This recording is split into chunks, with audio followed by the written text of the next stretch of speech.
কখনো কখনো ছোট্ট ঘটনাও বড় শিক্ষা দিয়ে যায়। দুই নারী সেলাইয়ের কাজ করছিলেন। হঠাৎ একজনের হাতে সুই ফুটে যায়। অভিযোগ ওঠে অন্যজন ইচ্ছা করেই সুই ফুটিয়েছেন।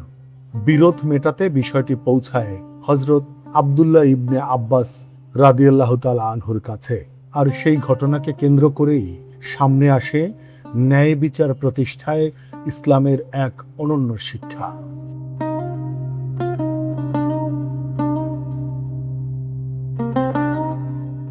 ইবনে আব্বাস রাদিয়াল্লাহু তাআলা আনহু স্মরণ করিয়ে দেন মহানবী হযরত মুহাম্মদ সাল্লাল্লাহু আলাইহি ওয়াসাল্লামের সেই বাণী, শুধু অভিযোগের ভিত্তিতেই বিচার করা হলে মানুষের জানমাল কোনোদিনই নিরাপদ থাকবে না।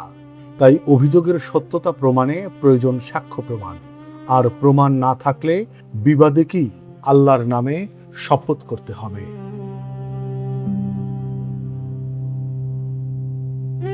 শপথের আগে অভিযুক্ত নারীর সামনে তিলাওয়াত করা হয় পবিত্র কোরআনের সেই আয়াত, যেখানে মিথ্যা শপথ এবং আল্লাহর সঙ্গে কৃত অঙ্গীকার ভঙ্গকারীদের জন্য কঠিন পরিণতির কথা বলা হয়েছে। আল্লাহর সেই সতর্ক বাণী শুনেই তিনি নিজের ভুল স্বীকার করে নেন। ন্যায় প্রতিষ্ঠায় শাস্তির চেয়ে বিবেক জাগ্রত হওয়ার এই ঘটনাই হয়ে ওঠে এই হাদিসটির সবচেয়ে বড় শিক্ষা।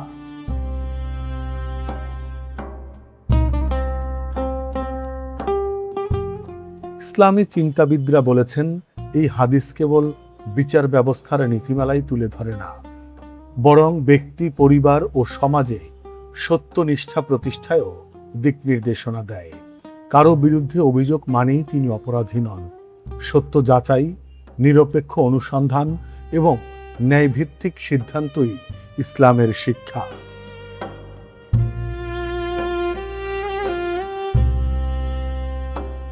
একই সঙ্গে এই হাদিস মনে করিয়ে দেয়, মানুষের ভেতরে আল্লাহ ভীতি জাগ্রত হলে অনেক সময় কঠোর শাস্তির প্রয়োজনও পড়ে না, কারণ বিবেকের আদালতই তখন মানুষকে সত্য স্বীকার করতে উদ্বুদ্ধ করে।